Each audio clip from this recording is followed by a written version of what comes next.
Hey guys, welcome to episode 7 of Ask Jungle Scout. Thank you so much for sending in all of your questions. Please keep them coming. If you want your question to be answered in the show, make sure you pop it in the comments below this video. So let's get into it. The first question is from Zeko. I'm currently selling on Amazon.com and I would like my products to be available for shipping to Canada. Unfortunately, Amazon does not allow any of my products to be shipped to Canada. Do you have an idea if there is a way to do it? Good question, Zeko. From my experience, no, there isn't. I live in Australia and I've found that there's not many products on Amazon.com that we are able to get shipped over to Australia. From what I can tell, most FBA products can't be. Some FBM, if it's being fulfilled by merchant, some of them can be. I'm assuming that it depends on that seller and they can specify where they're selling. I've found that some products that are actually sold by Amazon can be sent outside of the country, such as like movies and books and that sort of thing. But for the most part, I haven't found many products that have been able to be shipped outside of the US.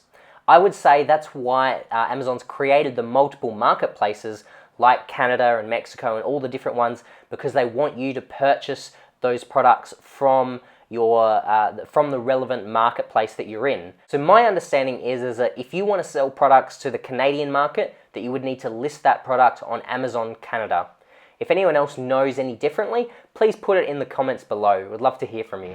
Vegan X asks, is there a course you sell to go in order step by step in details? I'm a bit lost to what to purchase on Amazon and want to be guided the right way.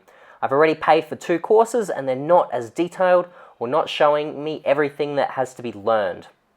Cool, great question. I wanted to include this one because I know there are a lot of you out there that are a little bit lost and a little bit stuck. The good news is, yes, we do offer a course of sorts. It's called the $1 Million Case Study.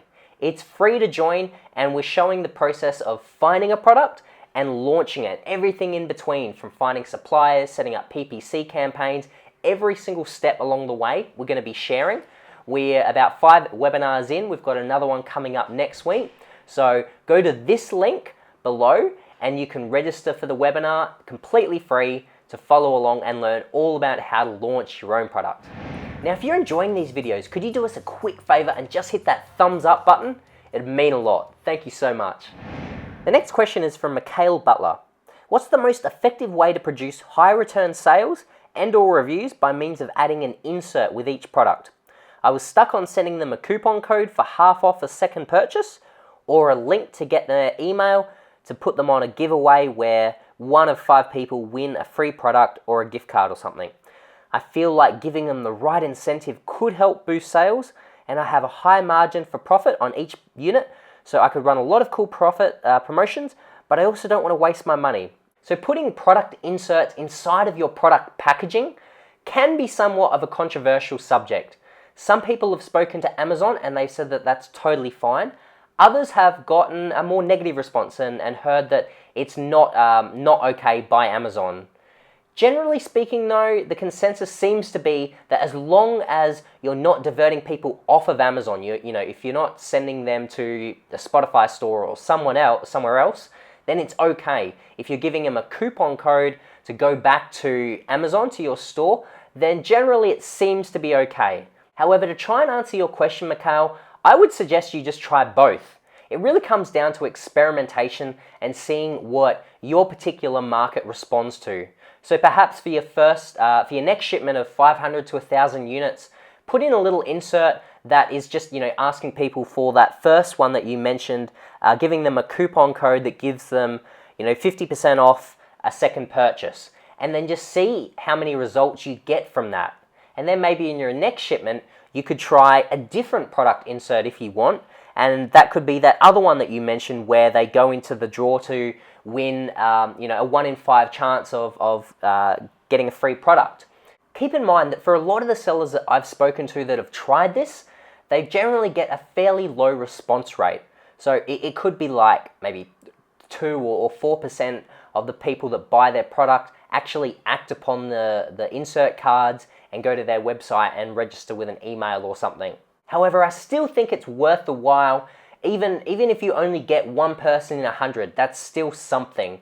And for the cost of actually printing the insert cards, if you do that in China, that's where your supplier is, then it's usually pretty cheap. It might be like a couple of cents per sheet that you insert into your product. So it really doesn't cost much, and if you can get a customer from that, then I think it's probably worthwhile. The popular one that a lot of people do is the warranty card. So they'll have a little insert card that asks you to go to their website to register in order to get a warranty, and then sometimes they might also offer like a 5 or 10% discount off the next product from their Amazon store. So that's one thing that you could do. What can be really powerful about the product inserts is starting to build an email list.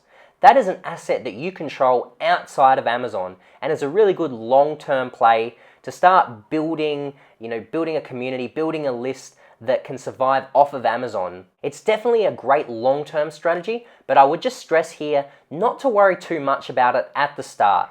In my opinion, when you're first launching, you just want to stay on the Amazon platform, worrying about getting sales and reviews and just getting that momentum going. You're better off focusing on the Amazon platform before going to external channels like building an email list or social media or Google Ads or other forms of traffic and sign-ups and sales. But to come back to your question, both your ideas sound good. I would say try them both, see which one gets you better results, and then go from there. Okay, so the final question for today is from Info, or aka Mark. I noticed on the Jungle Scout web app that a product which ranks better, sells better, more reviews, and the same rating in stars, yet only shows up 10th on the first page. Can you please explain? So instantly what I think of in this situation, Mark, is that you may not have the right keyword. So for instance, let's say that you're looking at a yoga mat product and it has high sales and high reviews. It might be ranked like number 1 under yoga mat, which would be probably the main keyword that it ranks for. So it's ranked first there. But if you were to search for more of a long tail keyword like yoga mat for beginners or yoga mat in 2017 or something else a bit obscure, that product may not be ranked overly well on this more obscure keyword. So it might appear 9th or 10th or further down the page because it hasn't been ranked on that keyword.